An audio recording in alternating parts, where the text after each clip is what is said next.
Hello friends, welcome to my channel stories by Garima Kushwaha. दोस्तों, आपको पता है मैं आपके लिए एक से बढ़कर एक रहस्यमयी कहानियाँ लेकर आती हूँ।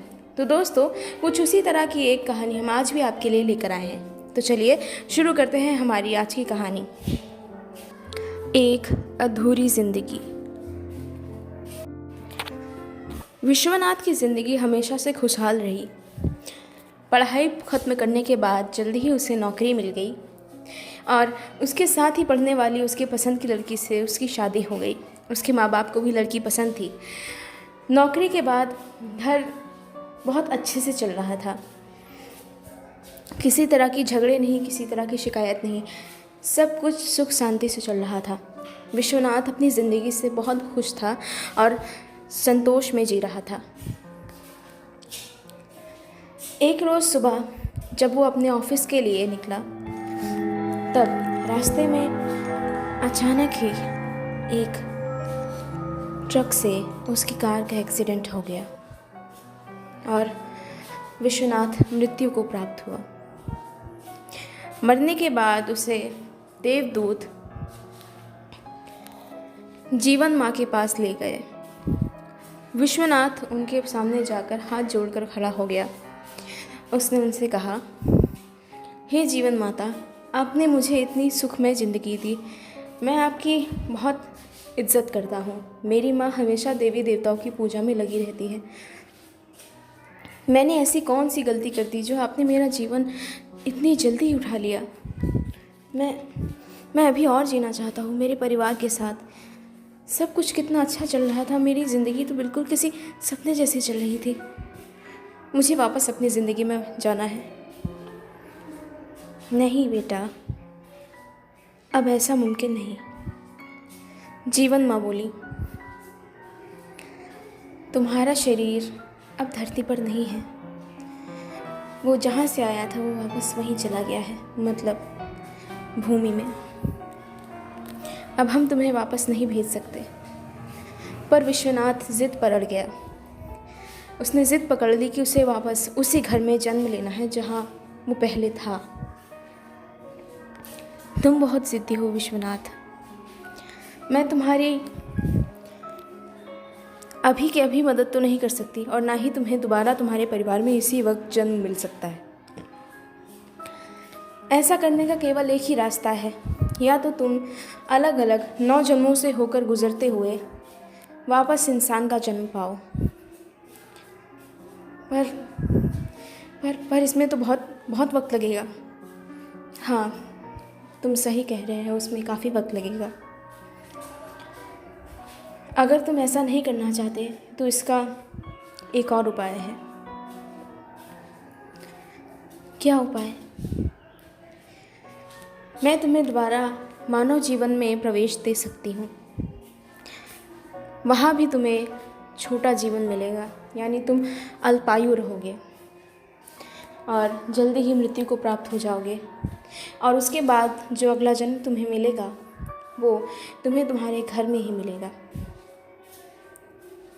ठीक है, मुझे मंजूर है। तथास्तु। विश्वनाथ इस बार एक बड़े ही धनी व्यापारी के यहाँ जन्म लेता है। व्यापारी को उसका पुत्र बहुत सी कठिनाइयों के बाद मिला था। न जाने ही उसने कितने व्रत किए, न जाने ही उसने कितनी पूजा पाठ की। इसीलिए उसका पुत्र उसे अत्यंत प्रिय था। वो उसकी हर एक ज़रूरत का ख्याल रखता था, खाने पीने से लेकर पढ़ाई लिखाई, हर तरीके की ज़रूरत। विश्वनाथ का नया जीवन बेहद खुशहाली से बीत रहा था और विश्वनाथ अपने पिछले जन्म की हर बात भूल चुका था। 25 वर्ष की अवस्था होते होते विश्वनाथ अच्छी नौकरी प्राप्त कर चुका था और अपने पिता के काम में उनका हाथ बटाया करता था। उसके पिता भी अब बूढ़े हो चले थे, इसलिए घर का सारा भार विश्वनाथ ही संभाल रहा था। पर जैसा कि जीवन माता ने उससे कहा था एक रोज़ वही हुआ जो उसकी किस्मत में शुरू से ही लिख दिया गया था। विश्वनाथ अपने घर के बागीचे की सैर कर रहा था। वहाँ एक सुंदर सा बरगद का पेड़ था।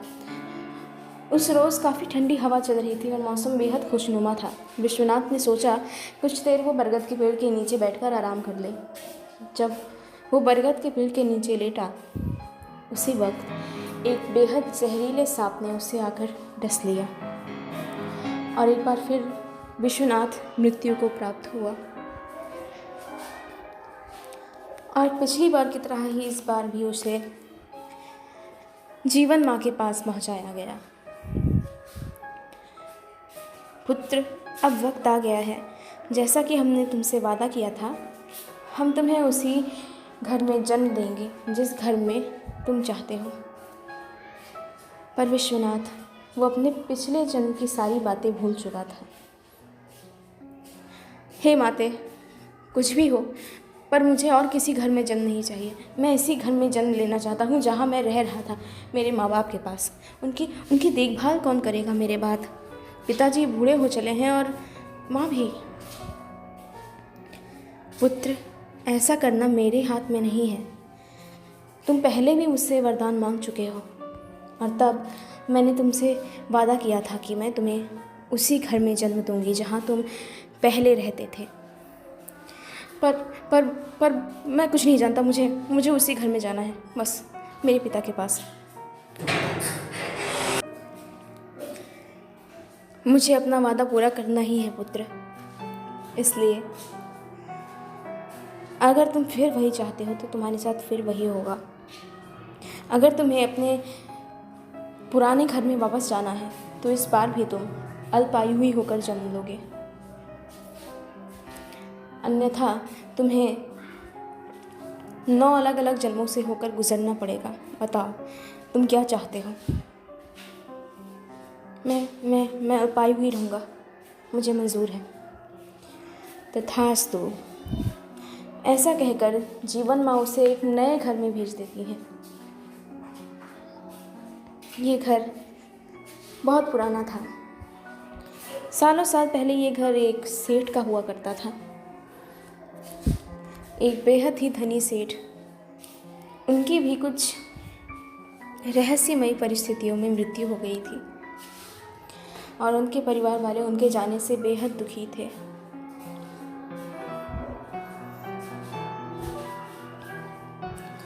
विश्वनाथ इस घर में भी चैन से रहा। उसने अपने जीवन सुख से जिया। उसे हर तरह का सुख प्राप्त हुआ और एक खुशहाल परिवार प्राप्त हुआ। वो अपने जीवन से संतुष्ट था। कोई भी तकलीफ या कठिनाई उसे निराश नहीं कर पाती थी क्योंकि उसका परिवार उसके साथ था। पर होने को जो मंजूर था वही होना था और खुद विश्वनाथ ने इसकी इच्छा की थी। एक बार फिर विश्वनाथ नदी में स्नान करने के लिए गया, जहाँ उसका पैर फिसला और वो नदी की गहराई वाले हिस्से में पहुँच गया और वहाँ डूबने से उसकी मृत्यु हो गई। एक बार फिर वो जीवन माँ के सामने खड़ा था और जीवन माँ एक बार फिर उसे समझा रही थी, हे माते, ये कैसा अन्याय है। मेरा जीवन इतना खुशहाल बीत रहा था, कितनी खुशी से मैं जी रहा था। मेरा परिवार दुनिया का सबसे अच्छा परिवार है। उनके रहते मुझे किसी तकलीफ़ का सामना नहीं करना पड़ता। आखिर क्यों माते, क्यों? पुत्र, इसका जवाब मेरे पास नहीं है। तुम हर बार एक नए जन्म में जाते हो और अपने पूर्व जन्म की बातें भूल जाते हो। ये हमारा दोष नहीं है कि तुम अल्पायु हो। इसकी इच्छा तो स्वयं तुमने की थी।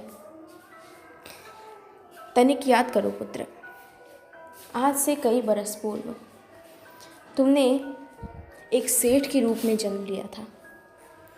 एक खुशहाल जिंदगी जी थी। उस सेठ के रूप में रहते हुए तुमने इतने पुण्य कार्य किए थे कि उन कार्यों का फल तुम्हें आज तक मिल रहा है। बेहद महान सेठ थे तुम उस जमाने के। गरीबों को दान देना, ज़रूरतमंदों की मदद करना, ये सब काम तुम किया करते थे। साथ ही साथ देवताओं की पूजा में भी तुम मन लगाया करते थे। पर उस वक्त तुम्हारे भाग्य में कुछ और ही लिखा था। तुम्हारा एक खुशहाल परिवार था। जब तुम्हारा विवाह हुआ तब तुम अपनी पत्नी के साथ घर को वापस लौट रहे थे। उसी वक्त रास्ते में कुछ डाकुओं के झुंड ने तुम्हें घेर लिया और उन्होंने तुम्हारा सामान लूटकर तुम्हारी हत्या कर दी पुत्र। उस वक्त जब तुम मेरे पास आए थे तब ने अल्पायु की ही इच्छा की थी।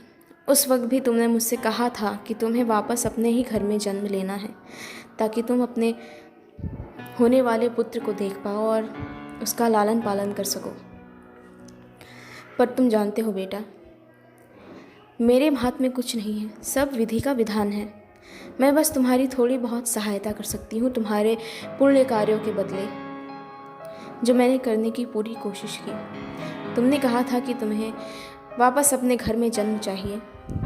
मैंने तुमसे कहा था कि तुम्हें 9 अलग अलग जन्मों से होकर गुजरना होगा या फिर तुम्हें अल्पायु बालक के रूप में जन्म लेना होगा, और तुमने स्वयं ही अल्पायु होना चुना।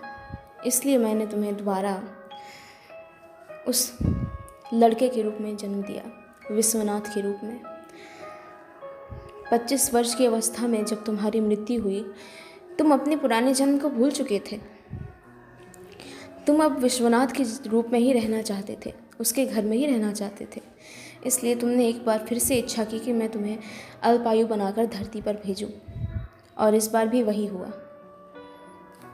मैंने अपने कहे अनुसार तुम्हें सेठ के पोते के रूप में धरती पर भेजा, जैसा कि तुमने इच्छा की थी कि तुम्हें वापस अपने पूरे पुराने घर में ही जन्म लेना है। पर इस बार भी तुम अपने पुराने जन्म की सारी बातें भूल चुके हो पुत्र। तो माते, अब मैं क्या करूं? पुत्र, मोह माया का बंधन ऐसा ही है। जितना तुम मोह माया में बंधे रहोगे, उसी जीवन के चक्र में उसी तरह पिसते रहोगे। अब तुम स्वयं विचार करो कि तुम क्या चाहते हो, वापस अपने जन्म में वापस जाना या फिर मोक्ष प्राप्त करना। विश्वनाथ कुछ देर सोचता है और उसके बाद, हे माते, मुझे मोक्ष प्रदान करें।